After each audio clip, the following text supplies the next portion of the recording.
Ada anak remaja, hitam jidatnya gara-gara sholat, hafal Quran, Senin Kamis dia puasa, tiap malam dia tahajud, malam Jumat dia itikaf di masjid, kemudian membersihkan masjid, ikut ngajar ngaji di masjid, tapi durhaka kepada kedua orang tuanya.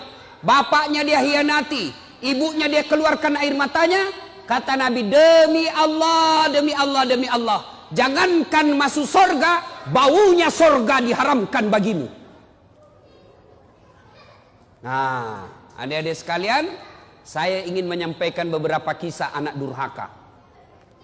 Satu, zamannya Isa alaihi salam. Ada yang tahu Nabi Isa nabi keberapa? Angkat tangan, siapa yang tahu? Hadiah. Siapa yang tahu? Nabi ke-20 tuh? Hah? Ah, enggak dapat hadiah kalau berjamaah. 24. Zamannya Isa alaihissalam, ada pemuda Pak, bagus agamanya, kira-kira sekarang ketua remaja masjid kalau sekarang. Ibadah saja kerjanya, bagus amalnya, akhlaknya baik. Iblis sentimen. Kalau ada orang yang baik agamanya, bagus akhlaknya, maka iblis kepanasan. Maka iblis menghasut satu kampung. Dia datangilah satu kampung itu. Kau lihat itu, namanya Jurais. Kalau kau biarkan, maka anak muda akan beriman bersama mereka. Akhirnya apa? Rapat ini orang kampung. Saudara-saudara sekalian, bagaimana ini Jurais? Makin hari, makin banyak yang simpati sama dia. Bagaimana caranya dihabisi ini? Ada yang usul, bagaimana kalau kita sogok dia duit? Tidak mempan, dia bukan mata duitan. Bagaimana kalau kita sogok dia jabatan? Tidak mempan, dia tidak gila jabatan. Lalu ada yang urus usul, Jurais kan anak muda, jadi gimana? Kirim cewek paling kece, kirim cewek paling seksi, bayar dia, suruh goda Jurais. Akhirnya apa? Jurais, apa dosanya Jurais sehingga dihukum Allah? Suatu ketika lagi sholat sunnah, Allahu Akbar, dipanggil sama ibunya, Jurais, Jurais sini kamu. Bingung Jurais, saya sholat atau jawab panggilannya ibuku? Dipanggil kedua kalinya ibunya, Jurais, sini kamu. Jurais tidak menjawab, bingung, saya lanjutkan atau saya sholat? Akhirnya apa? Dipanggil 3 kalinya, Jurais, sini kamu. Tidak menjawab. Ibunya pun tidak tahu kalau Jurais lagi sholat. Marah ibunya lalu bersumpah. Marah ibunya dan bersumpah, ya Allah, setengah mati aku hamilkan.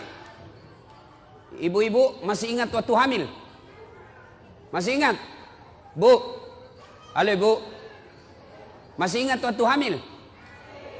Enak enggak? Oh, itu ibu-ibu hamil Pak, enggak ada enaknya. Jalan setengah mati, duduk setengah mati, tidur sebelah kanan nyamping sesak napas, nyamping kiri poso. Satu saja gayanya kalau sudah hamil, gaya pasrah. Coba, dia bilang ibunya, Jurais, setengah mati ku hamilkan, setengah mati ku lahirkan. Ibu-ibu masih ingat waktu melahirkan? Ada ndak ibu-ibu melahirkan senyum? Ada ibu-ibu melahirkan keluar kona, tidak, pasti setengah mati.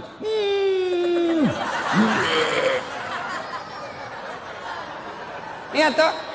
Paling kalau bapak-bapak menderitanya, kapan bapak-bapak menderita? Ngidam. Kalau istrinya ngidam, sampai ada yang tanya sama saya, Ustadz, apa doanya supaya istri berhenti ngidam? Saya bilang, apa ngidamnya istrinya Pak? Dia bilang, nanti dia bisa tidur kalau dia lihat saya duduk di atas lemari. Wah, jadi kalau istrinya mau tidur jam 10, setengah 10 sudah naik suaminya di atas lemari. Saya bilang, berhenti kau nak kasih bodoh-bodoh kau itu.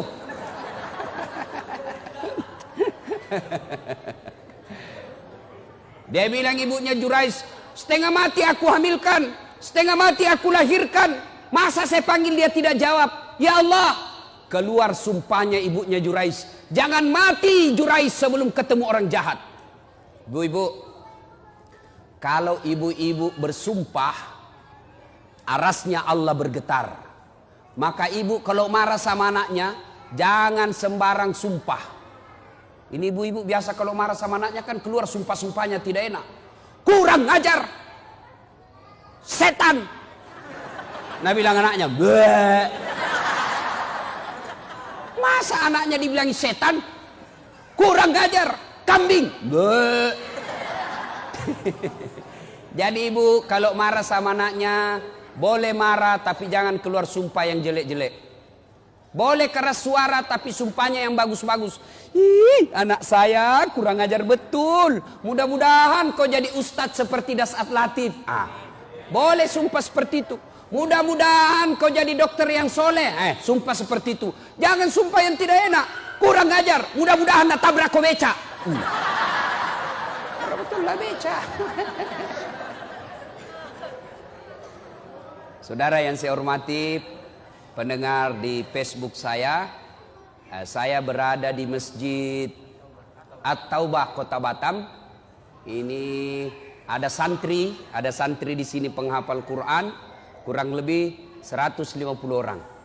Mudah-mudahan santri-santri ini menjadi pemimpin bangsa Indonesia, supaya bangsa Indonesia bersih dari koruptor, bersih dari pembohong. Masih mau kok? Nah, akhirnya ibunya Jurais bersumpah, ya Allah jangan mati Jurais ketemu orang jahat. Arasnya Allah bergetar, dikabulkan. Akhirnya apa? Jurais difitnah, dikirimi cewek. Jurais dalam masjid, ini cewek datang, dia goda Jurais. Jurais, ayo kita main. Kata Jurais, haram. Gratis, haram. Gratis, haram. Tidak seperti anak Indonesia, haram, gratis. Ayo Pak Dek.